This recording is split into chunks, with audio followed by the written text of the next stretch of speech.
سورة صاد شروع اللہ کا نام لے کر جو بڑا مہربان نہایت رحم والا ہے۔ صاد، قسم ہے قرآن کی جو نصیحت سے پر ہے کہ تم حق پر ہو، مگر جو لوگ کافر ہیں وہ غرور اور مخالفت میں پڑے ہیں۔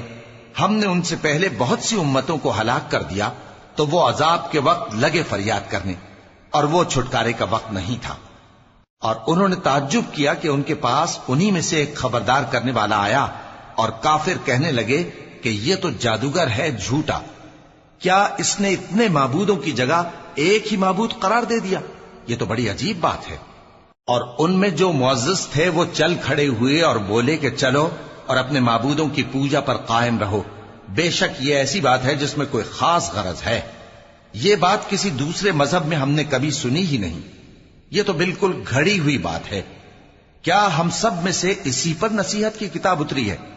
اصل بات یہ ہے کہ یہ لوگ میری نصیحت کی طرف سے شک میں ہیں، بلکہ انہوں نے ابھی میرے عذاب کا مزہ نہیں چکھا۔ کیا ان کے پاس تمہارے پروردگار کی رحمت کے خزانے ہیں جو غالب ہے، سب کچھ عطا کرنے والا ہے؟ یا آسمانوں اور زمین اور جو کچھ ان میں ہے ان سب پر انہی کی حکومت ہے؟ تو چاہیے کہ رسیاں تان کر آسمانوں پر چڑھ جائیں۔ یہاں شکست کھائے ہوئے گروہوں میں سے یہ بھی ایک لشکر ہے۔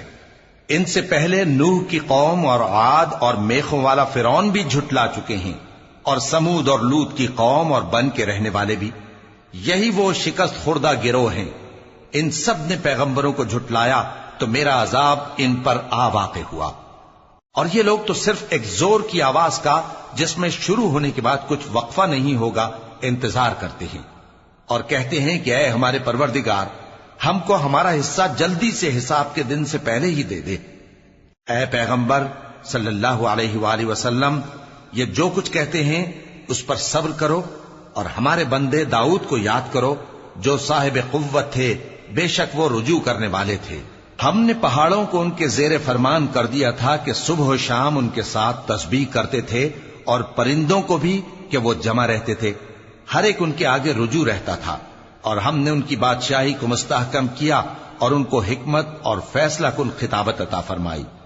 اور اے نبی صلی اللہ علیہ وآلہ وسلم، کیا تمہارے پاس ان جھگڑنے والوں کی بھی خبر آئی ہے جب وہ دیوار پھاند کر اندر داخل ہوئے؟ جس وقت وہ داؤد کے پاس آئے تو وہ ان سے گھبرا گئے۔ انہوں نے کہا کہ خوف نہ کیجیے، ہم دونوں کا ایک مقدمہ ہے کہ ہم میں سے ایک نے دوسرے پر زیادتی کی ہے، تو آپ ہم میں انصاف سے فیصلہ کر دیجئے اور بے انصافی نہ کیجیے گا، اور ہم کو سیدھا راستہ دکھا دیجئے۔ بات یہ ہے کہ یہ میرا بھائی ہے، اس کے ہاں 99 دمبیاں ہیں اور میرے پاس ایک دمبی ہے۔ یہ کہتا ہے کہ یہ بھی میرے حوالے کر دے، اور گفتگو میں مجھ پر حاوی ہو رہا ہے۔ انہوں نے کہا کہ یہ جو تیری دمبی مانگتا ہے کہ اپنی دمبیوں میں ملا لے، بے شک تجھ پر ظلم کرتا ہے، اور اکثر شریک ایک دوسرے پر زیادتی ہی کیا کرتے ہیں۔ ہاں، جو ایمان لائے اور عمل نیک کرتے رہے، اور ایسے لوگ بہت کم ہیں۔ اور داؤد نے خیال کیا کہ اس واقعے سے ہم نے ان کو آزمایا ہے، تو انہوں نے اپنے پروردگار سے مغفرت مانگی اور جھک کر سجدے میں گر پڑے اور اللہ کی طرف رجوع کیا، تو ہم نے ان کو بخش دیا، اور بے شک ان کے لیے ہمارے ہاں قرب اور عمدہ مقام ہے۔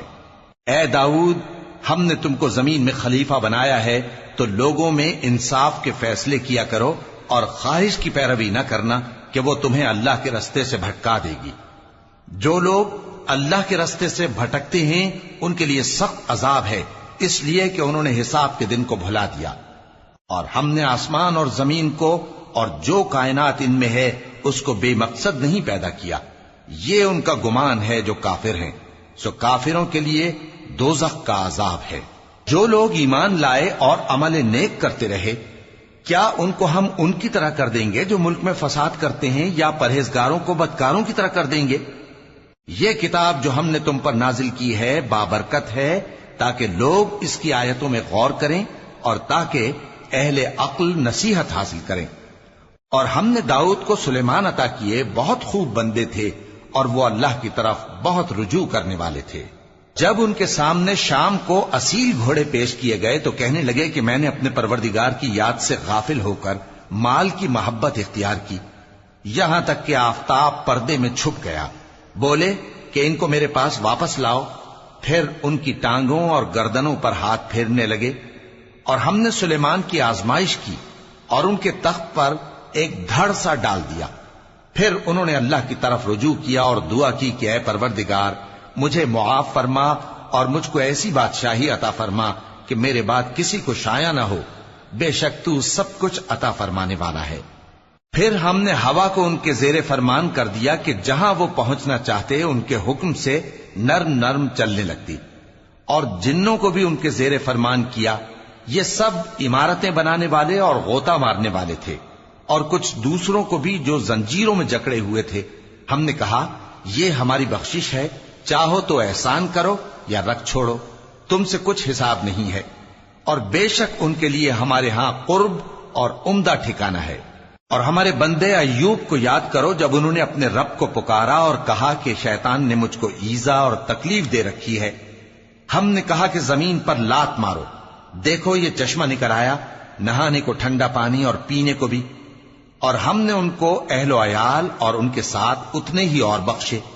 یہ ہماری طرف سے رحمت اور عقل والوں کے لیے نصیحت تھی۔ اور ہم نے کہا اپنے ہاتھ میں تنکوں کا ایک مٹھا لو، پھر اس سے مار لو اور قسم نہ توڑو، بے شک ہم نے ان کو ثابت قدم پایا، بہت خوب بندے تھے، بے شک وہ بہت رجوع کرنے والے تھے۔ اور ہمارے بندوں ابراہیم اور اسحاق اور یعقوب کو یاد کرو جو قوت والے اور صاحب نظر تھے۔ ہم نے ان کو ایک صفت خاص آخرت کے گھر کی یاد سے ممتاز کیا تھا، اور وہ ہمارے نزدیک منتخب اور خوبی والوں میں سے تھے۔ اور اسماعیل اور الیسع اور ذوالکفل کو یاد کرو، اور یہ سب بھی خوبی والوں میں سے تھے۔ یہ نصیحت ہے اور پرہیزگاروں کے لیے تو عمدہ ٹھکانہ ہے، ہمیشہ رہنے کے باغ جن کے دروازے ان کے لیے کھلے ہوں گے، ان میں تکیے لگائے بیٹھے ہوں گے، اور کھانے پینے کے لیے بہت سے میوے اور مشروبات منگاتے رہیں گے، اور ان کے پاس نیچی نگاہ رکھنے والی اور ہم عمر حوریں ہوں گی۔ یہ وہ چیزیں ہیں جن کا حساب کے دن کے لیے تم سے وعدہ کیا جاتا تھا، یہ ہمارا رزق ہے جو کبھی ختم نہیں ہوگا۔ یہ نعمتیں تو فرمانبرداروں کے لیے ہیں، اور سرکشوں کے لیے برا ٹھکانہ ہے، یعنی دوزخ جس میں وہ داخل ہوں گے، اور وہ بری آرام گاہ ہے۔ یہ کھولتا ہوا گرم پانی اور پیپ ہے، اب اس کے مزے چکھیں، اور اسی طرح کے اور بہت سے عذاب ہوں گے۔ یہ ایک فوج ہے جو تمہارے ساتھ گھستی چلی آ رہی ہے، ان کو خوشامدید نہ کہا جائے۔ یہ دوزخ میں جانے والے ہیں، کہیں گے بلکہ تمہیں کو خوشامدید نہ کہا جائے، تمہیں تو یہ بلا ہمارے سامنے لائے ہو، سو یہ برا ٹھکانہ ہے۔ وہ کہیں گے اے پروردگار جو اس کو ہمارے سامنے لایا ہے اس کو دوزخ میں دگنا عذاب دے، اور کہیں گے کیا سبب ہے کہ یہاں ہم ان لوگوں کو نہیں دیکھتے جن کو ہم بروں میں شمار کرتے تھے؟ کیا ہم نے ان سے ٹھٹھا کیا ہے یا ہماری آنکھیں ان کی طرف سے پھر گئی ہیں؟ بے شک یہ اہل دوزخ کا جھگڑنا برحق ہے۔ کہہ دو کہ میں تو صرف خبردار کرنے والا ہوں، اور اللہ اکیلے اور غالب کے سوا کوئی معبود نہیں۔ جو آسمانوں اور زمین اور جو مخلوق ان میں ہے سب کا مالک ہے، غالب ہے، بخشنے والا۔ کہہ دو کہ یہ ایک بڑی ہولناک چیز کی خبر ہے جس کو تم دھیان میں نہیں لاتے۔ مجھ کو اوپر کی مجلس والوں کا جب وہ جھگڑتے تھے کچھ بھی علم نہ تھا، میری طرف تو یہی وحی کی جاتی ہے کہ میں کھلم کھلا خبردار کرنے والا ہوں۔ جب تمہارے پروردگار نے فرشتوں سے کہا کہ میں مٹی سے انسان بنانے والا ہوں، جب میں اس کو درست کر لوں اور اس میں اپنی روح پھونک دوں تو اس کے آگے سجدے میں گر پڑنا، سو تمام فرشتوں نے سجدہ کیا مگر ابلیس کہ وہ اکڑ بیٹھا اور کافروں میں ہو گیا۔ اللہ نے فرمایا کہ اے ابلیس، جس شخص کو میں نے اپنے ہاتھوں سے بنایا اس کے آگے سجدہ کرنے سے تجھے کس چیز نے منع کیا؟ کیا تو غرور میں آ گیا یا اونچے درجے والوں میں تھا؟ بولا کہ میں اس سے بہتر ہوں کہ تو نے مجھ کو آگ سے پیدا کیا اور اسے مٹی سے بنایا۔ فرمایا بس یہاں سے نکل جا، تو مردود ہے اور تجھ پر قیامت کے دن تک میری لعنت پڑتی رہے گی۔ کہنے لگا کہ میرے پروردگار، اچھا تو مجھے اس روز تک کہ لوگ اٹھائے جائیں مہلت دے۔ فرمایا کہ تجھ کو مہلت دی جاتی ہے اس روز تک جس کا وقت مقرر ہے۔ کہنے لگا کہ مجھے تیری عزت کی قسم، میں ان سب کو بہکاتا رہوں گا سوائے ان کے جو تیرے چنے ہوئے بندے ہیں۔ فرمایا ٹھیک ہے، اور میں ٹھیک ہی کہتا ہوں کہ کہ میں تجھ سے اور جو ان میں سے تیری پیروی کریں گے سب سے جہنم کو بھر دوں گا۔ اے پیغمبر کہہ دو کہ میں تم سے اس کا صلہ نہیں مانگتا اور نہ میں بناوٹ کرنے والوں میں ہوں۔ یہ قرآن تو اہل عالم کے لیے نصیحت ہے اور تم کو اس کا حال کچھ وقت کے بعد معلوم ہو جائے گا۔